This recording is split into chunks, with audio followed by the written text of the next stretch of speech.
دوستو، آپ میں سے لگ بھگ سبھی لوگوں نے حضرت خالد بن ولید کا نام تو سنا ہی ہوگا، کیونکہ حضرت خالد بن ولید کی گنتی نہ صرف اسلامک اتہاس کے بلکہ دنیا کے بھی سب سے بہادر یودھاؤں میں کی جاتی ہے۔ حضرت خالد بن ولید ہی اتہاس کے وہ پہلے اور آخری انسان ہیں کہ جنہوں نے اپنی زندگی میں لگ بھگ 100 سے بھی زیادہ جنگیں لڑی تھیں، اور ان ساری کی ساری جنگوں میں حضرت خالد بن ولید کو جیت نصیب ہوئی تھی۔ یعنی حضرت خالد بن ولید اتہاس کے وہ اکلوتے یودھا ہیں کہ جنہوں نے اپنی پوری زندگی میں ایک بھی جنگ نہیں ہاری تھی۔ لیکن دوستو، آج کی اس ویڈیو میں ہم آپ کو اس بہادر یودھا کے اتہاس سے جڑی ایک ایسی گھٹنا کے بارے میں بتائیں گے کہ جس کو سن کر آپ سبھی لوگ حیران رہ جائیں گے، کیونکہ یہ اتہاسک گھٹنا نہ صرف بہت زیادہ ڈراؤنی بلکہ عجیب بھی ہے۔ تو دوستو، حضرت خالد بن ولید سے جڑی اس ڈراؤنی اور انوکھی گھٹنا کے بارے میں بات کرنے سے پہلے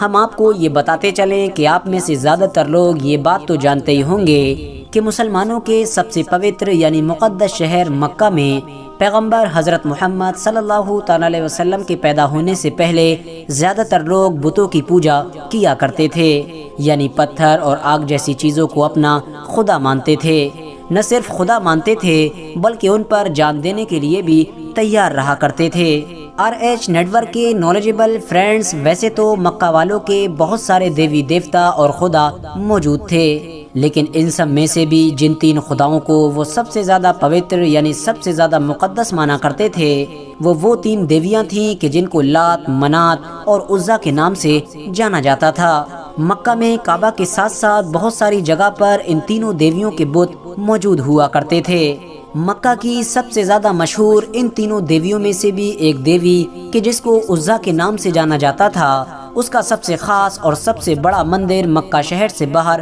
موجود تھا۔ یہ مندر مکہ شہر سے طائف شہر کی طرف جاتے ہوئے راستہ میں اس جگہ پر موجود تھا کہ جس کو وادی نخلا کے نام سے جانا جاتا تھا۔ مکہ شہر سے دور موجود ہونے کے باوجود بھی ہر دن مکہ کے بہت سارے لوگ اس مندر میں نہ صرف پوجا کرنے کے لیے اکٹھے ہوا کرتے تھے بلکہ اپنے دیوی کے سامنے بہت سارے جانوروں کو قربانی کے طور پر بھی پیش کیا کرتے تھے۔ عرب ہسٹورینز کے مطابق یہ مشہور عزا کوئی عام انسان نہیں بلکہ ایک شیطان عورت یعنی چڑیل تھی، جس کا سایہ اس دور میں وادی نخلا میں موجود 3 ایسے خاص پیڑوں پر ہوا کرتا تھا کہ جو دیکھنے میں بہت زیادہ گھنے تھے۔ یہی عزا نام کی چڑیل عورت وادی نخلا میں موجود بتوں کے اندر پہنچ کر شیطانی آوازیں نکالا کرتی تھی، جس کی وجہ سے لوگوں کو یہ محسوس ہوا کرتا تھا کہ شاید یہی ہمارا خدا ہے، اور وہ لوگ اس کی آوازوں کو سن کر نہ صرف اس بت کی پوجا کیا کرتے تھے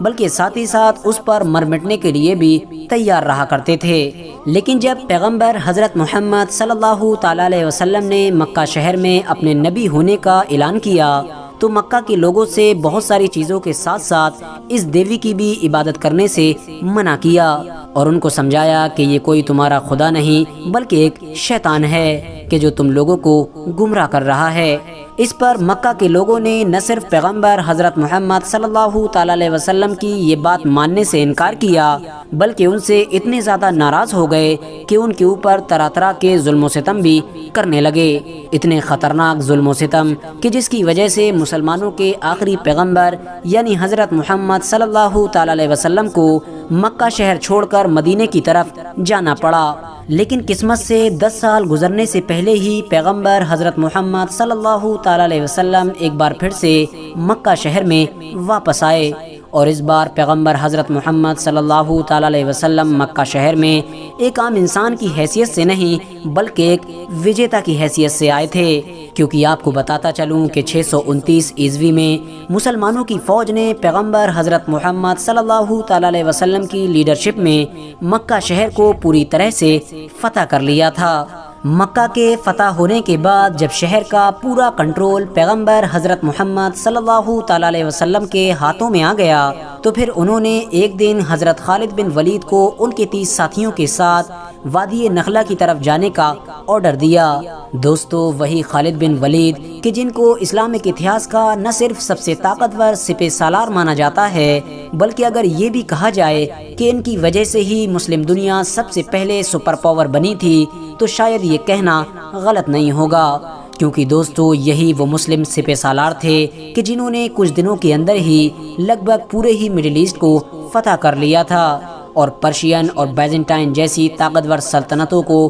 اپنے سامنے جھکنے پر مجبور کر دیا تھا۔ لیکن دوستو اس بار خالد بن ولید کا مقابلہ کسی بڑی اور طاقتور فوج سے نہیں بلکہ ایک ایسی خطرناک اور شیطانی چڑیل سے تھا کہ جس کے بارے میں کوئی عام انسان کچھ بھی نہیں جانتا تھا۔ کسی بھی عام انسان کو یہ خبر نہیں تھی کہ آخر عزا نام کی یہ چڑیل کون ہے، کیسی ہے اور آخر کتنی طاقتور ہے۔ پیغمبر حضرت محمد صلی اللہ تعالی علیہ وسلم نے حضرت خالد بن ولید کو ان کے سپاہیوں کے ساتھ وادی نخلا میں بھیجتے ہوئے یہ نصیحت کی کہ جاؤ وادی نخلا میں تم کو 3 گھنے پیڑ ملیں گے، وہاں پہنچ کر ان 3 گھنے پیڑوں میں سے پہلے پیڑ کو کاٹ دینا اور اس کے بعد واپس آ جانا۔ یہ حکم ملتے ہی خالد بن ولید وادی نخلا میں پہنچے اور 3 گھنے پیڑوں میں سے پہلے پیڑ کو کاٹ دیا اور اس کے بعد اپنے 300 سپاہیوں کے ساتھ مکہ واپس آ گئے۔ مکہ واپس آنے کے بعد پیغمبر حضرت محمد صلی اللہ تعالی علیہ وسلم نے حضرت خالد بن ولید سے پوچھا کہ اے خالد کیا تجھے وہاں کچھ دکھائی دیا تھا؟ اس پر خالد بن ولید نے کہا کہ نہیں، مجھے وہاں کچھ نہیں دکھائی دیا۔ اس پر پیغمبر حضرت محمد صلی اللہ تعالی علیہ وسلم نے کہا کہ خالد واپس جاؤ اور دوسرے پیڑ کو بھی کاٹ ڈالو۔ حضرت خالد بن ولید نے حکم ملتے ہی دوسرے پیڑ کو بھی پوری طرح سے کاٹ دیا۔ دوسرے پیڑ کو کاٹنے کے بعد جب مکہ شہر میں واپس آئے تو ایک بار پھر سے پیغمبر حضرت محمد صلی اللہ تعالی علیہ وسلم نے وہی سوال کیا اور ان سے کہا کہ اے خالد کیا دوسرے پیڑ کو کاٹتے وقت تمہیں وہاں کچھ دکھائی دیا تھا؟ اس پر خالد بن ولید نے ایک بار پھر سے وہی جواب دیا اور انہوں نے کہا نہیں، وہاں مجھے کچھ بھی دکھائی نہیں دیا تھا۔ اس پر ایک بار پھر سے پیغمبر حضرت محمد صلی اللہ تعالی علیہ وسلم نے کہا کہ خالد جاؤ اور تیسرے پیڑ کو بھی پوری طرح سے کاٹ ڈالو۔ اس بار جب حضرت خالد بن ولید اس تیسرے اور آخری پیڑ کو کاٹنے کے ارادے سے وادی نخلا میں پہنچے تو وہاں پہنچ کر حیران رہ گئے، کیونکہ انہوں نے دیکھا کہ ایک چڑیل عورت پوری ننگی حالت میں کھڑی ہوئی ہے اور اپنے سارے بالوں کو پھیلا کر غصے میں اپنے دانتوں کو پیس رہی ہے۔ اس چڑیل عورت کے پیچھے دبیہ نام کا وہ انسان بھی موجود تھا کہ جس کی ذمہ داری اس مندر کی حفاظت کرنا تھی۔ دبیہ نام کے اس آدمی نے کہا کہ اے عزا، خالد پر زور سے حملہ کرو اور پیچھے نہ ہٹو، اوڑھنی اتار دو، کیونکہ اگر آج تم نے خالد کو قتل نہ کیا تو ذلت کی مستحق ہو جائے گی۔ یہ سن کر حضرت خالد بن ولید نے کہا کہ اے عزا، میں تیرا انکار کرتا ہوں اور تجھ کو پاک بھی نہیں مانتا ہوں۔ میں دیکھ رہا ہوں کہ تجھ کو اللہ تعالیٰ نے ذلیل کر دیا ہے۔ بس یہ کہہ کر حضرت خالد بن ولید نے اس چڑیل عورت کے اوپر تلوار سے حملہ کیا اور ایک ہی حملے میں وہ چڑیل اور خطرناک عورت پوری طرح سے آگ کے کوئلے میں بدل گئی اور ہمیشہ ہمیشہ کے لیے اس دنیا سے ختم ہو گئی۔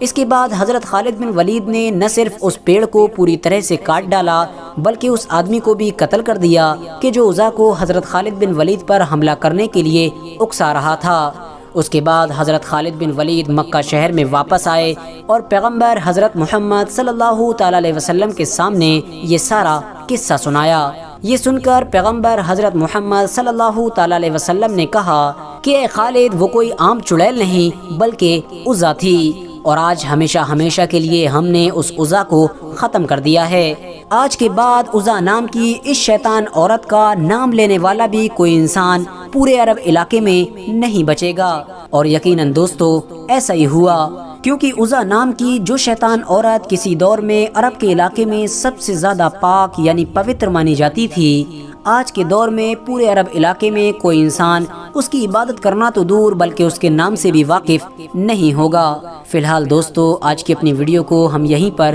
ختم کرتے ہیں۔